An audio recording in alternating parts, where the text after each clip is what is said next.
Raytheon's plans for growth and what a merger means for its operations in Tucson. The core competency of what we do here in Tucson will remain in Tucson. Rio Nuevo's role in reshaping the Sunshine Mile. HIP is the word we're shooting for. Hearing from Pima County party leaders about the big takeaways from Tucson's election. We will be hearing more about climate change. We need jobs in this community. We need new employers in this community. Hello and welcome to Arizona 360. I'm Christopher Conover, filling in for Lorraine Rivera. Thanks for joining us. This week we check in with Southern Arizona's largest private employer, Raytheon Missile Systems. The company went through a number of changes this year, including a new president and a much publicized merger.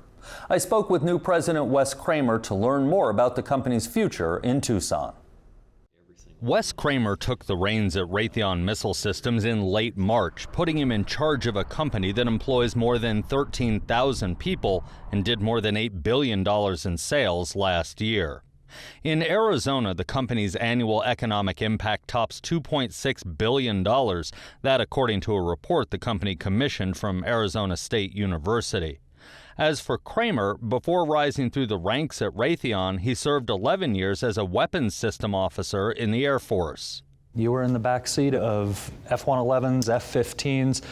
Interesting position now to be at the top of the company making a lot of the weapons. Does that change how you think about your job? Well, I think I've always had that focus since I started out my career in the Air Force to try to always think about it from the warfighter perspective, and to now be in this position of leading a large organization and of primarily delivering weapons that go to our warfighters, I think it does give me a unique perspective on that.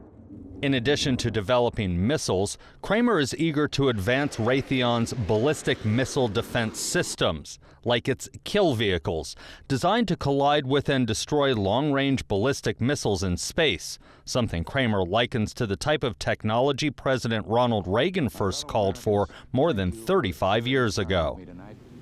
I call upon the scientific community in our country, those who gave us nuclear weapons, to turn their great talents now to the cause of mankind and world peace.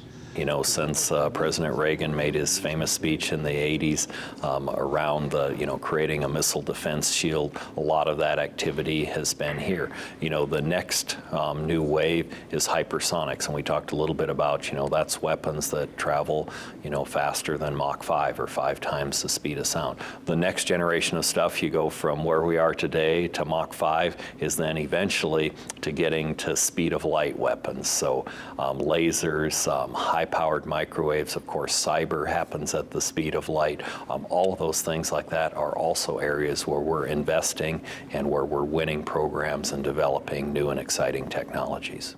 Kramer will also have an elevated role when Raytheon completes its merger with United Technologies, an aerospace company based in Connecticut.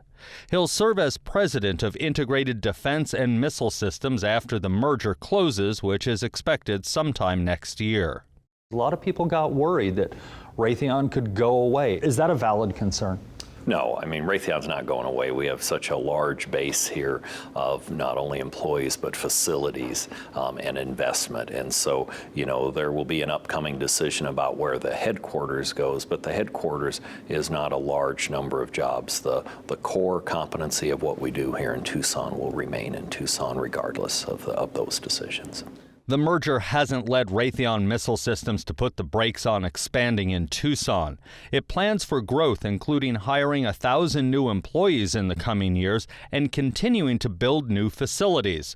Over the past several years, we're in the process of making about $550 million worth of capital investments, and it includes 7 new buildings on campus, relocation of a new substation to provide power to this part of campus, and really it's a part of our growth here of needs spaces for all these new employees and all these new programs. Hiring and retaining qualified employees remains a priority for Raytheon. Its 2018 annual report details the need to successfully recruit new personnel as, quote, a significant percentage of its current workforce is nearing or eligible for retirement. In Tucson, the company's outreach can begin as early as elementary school. Do you have a hard time convincing students that they want to come to a missile company and not to an internet company or something like that? So, we're not for everybody, right? I mean, that's the reality. What we do is we do national defense. And we tend to see that the employees that come here and stay here for a career usually are very patriotic in nature, often have some connection to the military, an aunt, an uncle, a father, a mother, something like that. But the other thing that we do is we really try to connect them to our overall mission statement, which is one global integrated team creating innovative solutions to make the world a safer place. The company also heavily recruits from Arizona's 3 public universities and Embry-Riddle Aeronautical University in Prescott. We sat down with 3 employees, all who attended college in Arizona and are beginning their careers with Raytheon, including U of A alumni Mari McCarthy and Danny Ibarra, who both work as software engineers and combined have less than 2 years of experience at the company. I always wanted to work in defense because my cousin who works here also was in the Army. Originally from Los Angeles, McCarthy was part of a mentorship program in college that paired her with a female Raytheon engineer. I'm actually a first-generation college student. Ibarra grew up in Tucson and says STEM-related courses and programs in high school helped guide her toward engineering. It was until I got to college and started to interact with all the companies and stuff like that where I found what I wanted to do. Defense contractors wasn't really on my mind at the time when I was in school. 3 years ago, Raytheon recruited Roman Begay at NAU, and after graduating, he moved to its division in Massachusetts before transferring to Tucson several months ago. It's stuck with me. 2 of my older sisters were in the military. All spoke optimistically about their experience at the company so far.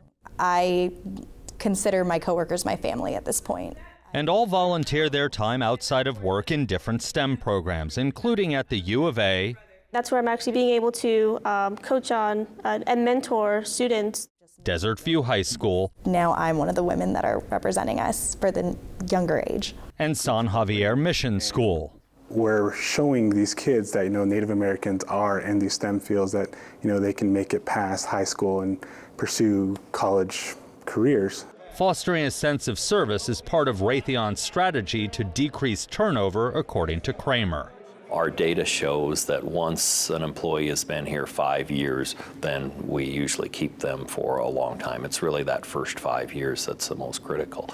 So one of the things is to make sure they're engaged not only in work but in the local community. Where do you see yourself at that 5-year mark, that 10-year mark going down the road? I still see myself here, looking forward to staying here in Tucson and being closer to home. I'm planning to start my master's next year in cybersecurity. I'm really interested in trying to use that degree here at missile defense. Everybody saw how homesick I was in the beginning. They all thought oh, maybe she won't end up staying, but the more I got to know the people I worked with and the more I got to get into my project, I realized that I could stay here and actually make a life in Tucson.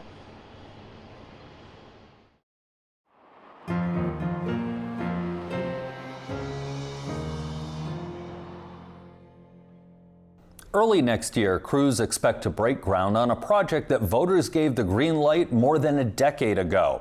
In 2006, Pima County voters approved the Regional Transportation Authority, and with it, 35 roadway improvement projects that included widening Broadway Boulevard between Euclid and Country Club, or the so-called Sunshine Mile.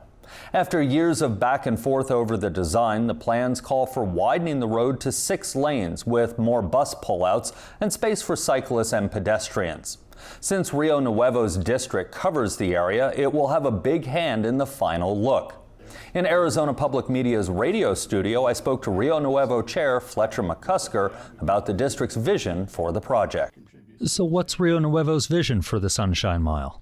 If you've been to Palm Springs or Laguna Beach or Dana Point, it's going to be shopping, retail, small boutique, cafe-like environments, funky retail, and we're going to run an open-wheel trolley from downtown to Elkhorn Mall and stop at the various places along the route. So, hip is the word we're shooting for. So.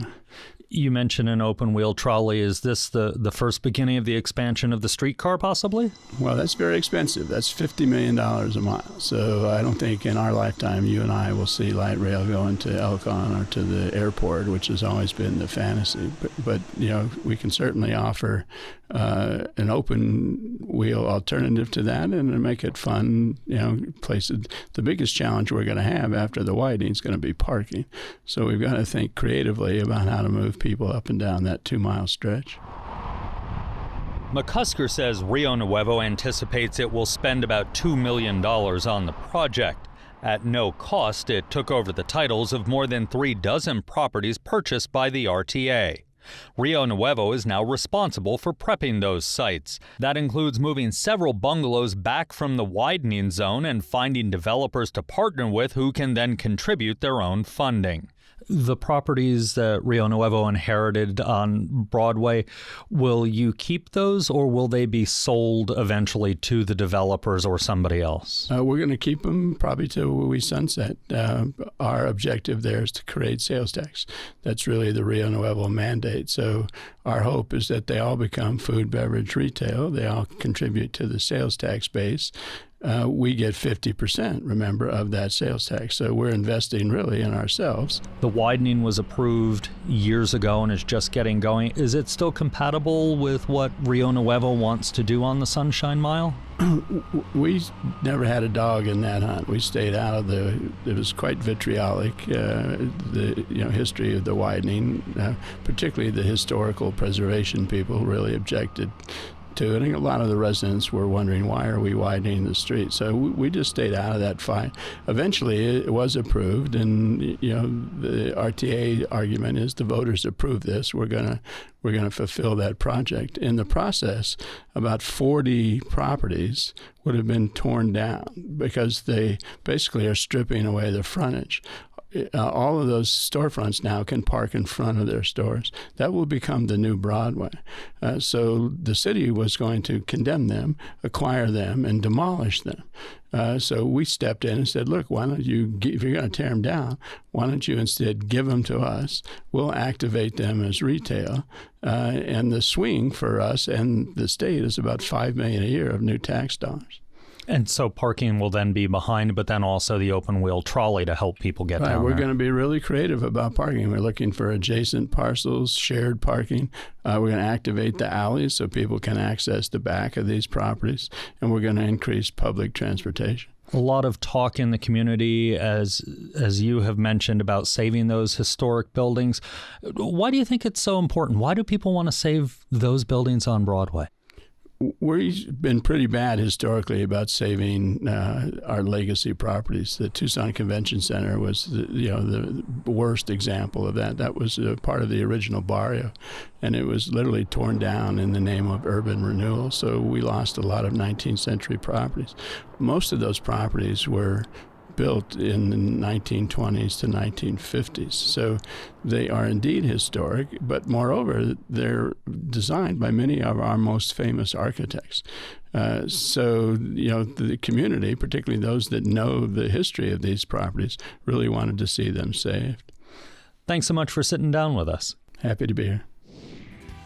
To learn more about the Broadway widening project and the Sunshine Mile, tune into The Buzz on our sister station, NPR 89.1, or visit our website.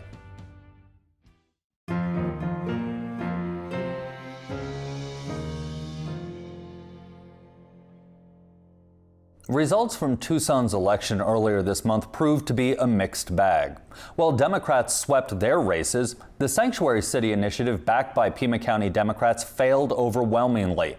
Not long after the ballots were tallied, Pima County Republican Party leadership raised concerns about voter suppression. This week, we followed up with these topics with the party chairs Allison Jones and David Eppeheimer. The two parties came down on opposite sides on Prop 205, the Sanctuary City Initiative. David, it went down strong. Mm-hmm. Were you surprised how strong it went down?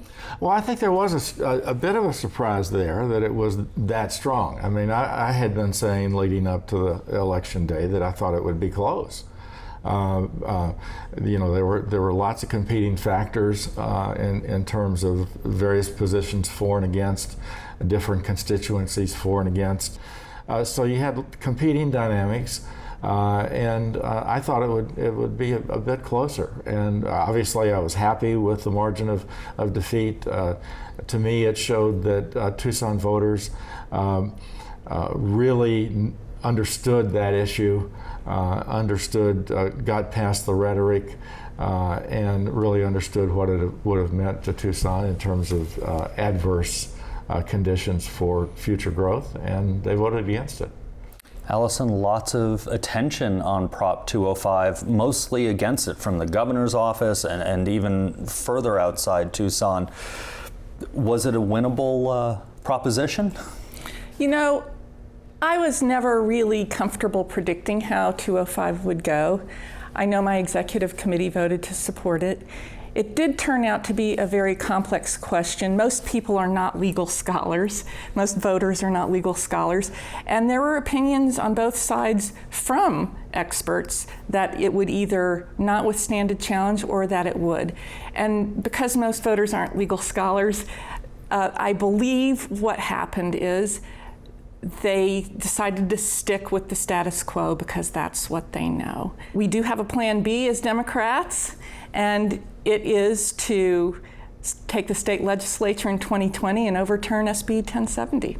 David, you, following the election, followed a complaint with the U.S. Department of Justice alleging that postal workers weren't delivering some City of Tucson Republican ballots. What proof do you have on that? Well, I didn't allege that. What I said was that there was a possibility of that the disclosure of party registration, it was done via putting party registration on the affidavit envelope, which was then inserted in a mail-out envelope that had a window in it, a cut window. That would then reveal party registration through that mail-out envelope. And what I did prior to the election, actually quite in advance of the election, was state that this opened up a series of problems that could happen. I am not alleging and hadn't alleged that happened. There was some circumstantial evidence on election day, though, that indicated it might have happened, and it was on the east side where the Republicans are, and at the voting location at Udall Center. There were so many people that swamped that center, having not received their ballots and asking for replacement ballots. So that creates, I think, some speculation. And actually, the U.S. Postal Service is interested in that claim. I'm working with their office out of Denver, and they're going to look into that and see if there's any basis for concern. Allison, let me turn to you on this. Any concerns of voter suppression this way from the Democratic side? Well, we are always in favor of an electoral system with integrity and everything that goes along with that. So although we do not think that there was anything nefarious that actually happened, David's pointing out possibilities. From that standpoint, if Roger Randolph is willing to look at the current way that ballots are being put in the mail and delivered, we would be happy to have him consider any changes that would add to the integrity of the system. Because also, as David pointed out, if there was something bad going on, it could have benefited either party. Absolutely. So, let's look at it. Let's move forward to 2020. We nibbled on the edges of 2020 a few minutes ago. Let's move forward to that. One of the things we heard in the city elections from the Democratic candidates is they were all talking about climate change. Is this something that we're going to hear more of moving forward into the 2020 cycle, do you think, from Democrats at least? I believe it is for a few reasons. One, our Department of Defense has labeled climate change as one of the primary security threats facing this nation. And the other thing is, younger folks have taken on this issue, and there are going to be 4 million people turning 18 by Election Day 2020, and they vote, and this is their issue. We will be hearing more about climate change.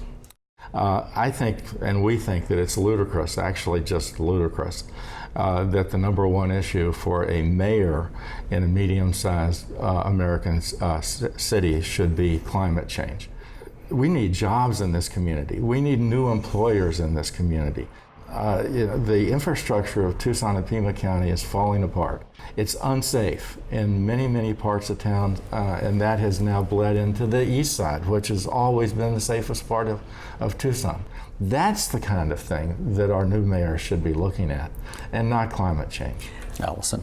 I would say Mayor Romero has it right, because there is a nexus between the economy and climate change. Water supply is another. Would businesses come here if they don't think they have water? We need to be a place where people want to be in order to attract business. Let's talk about water. Mayor-elect Romero has said she wants to plant 1 million trees. Where are you going to get the water? It's an absolutely ludicrous statement and a ludicrous plan. Planting trees, native trees, they don't require a lot of water, and they do cause cooling, which reduces people's energy bills, which uses less water. There's a nexus with water and energy. I think we've now officially begun the 2020 election. We've turned the page on 19. We're on to 2020. Thank you, both of you, for sitting down with us. It's a pleasure being here. Election Day is less than a year away, and the parties are gearing up for the electoral process. In Arizona, that means preparing to select delegates to the National Convention. We begin our look at the process with the Democratic Party.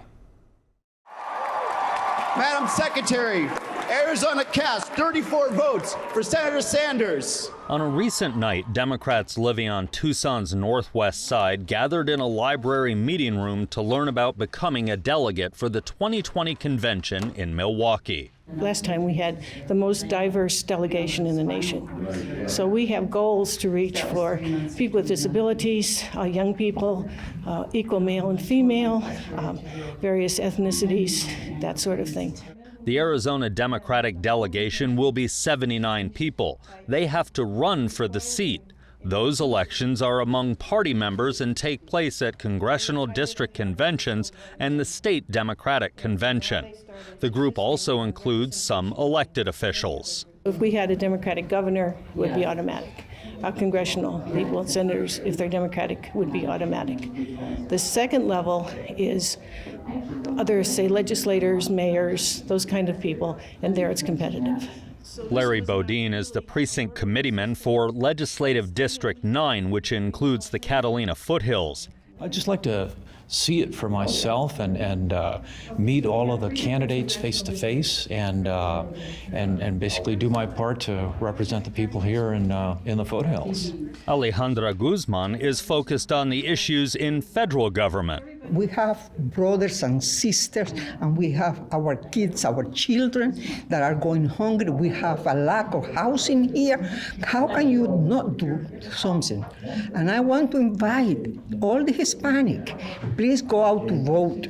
Arizona is not a winner-take-all state for the Democratic delegates. The first vote at the convention that the delegation takes will reflect the outcome of Arizona's presidential preference election, which means the delegation will vote the same way the candidate percentages break down. The Democratic presidential preference election is on March 17th, 2 weeks after Super Tuesday. After the Democratic National Convention in Milwaukee in July, Republicans will host their convention the following month in Charlotte, North Carolina. Among the delegates, the Arizona Republican Party will send its national committeeman Bruce Ash, a role he's served at the last 3 conventions. He explained what registered party members should know about becoming delegates for Arizona. Individuals who wish to be a delegate do have to be an appointed or an elected precinct committeeman. So amongst your county group or your legislative district group, you will caucus in February or March, and they will select individuals who, from those groups, who they want to go to the state convention, which is going to be held May 9th in Phoenix at the Phoenix Civic Center. And those individuals will go to Phoenix. Some of them may wish to run to become a delegate to the national convention, but they'll break out by congressional district and then at large, and we'll select our delegates that go to the national convention. Right now, we're slated to have 57 delegates to the National Convention. That equals what we had in 2016. And we'll elect those individuals as well as another 57 alternates. Everybody goes to the convention. In my case, serving as national committeeman, I feel like a tour host sometimes. I let people sit in my seat because they may never have that opportunity again.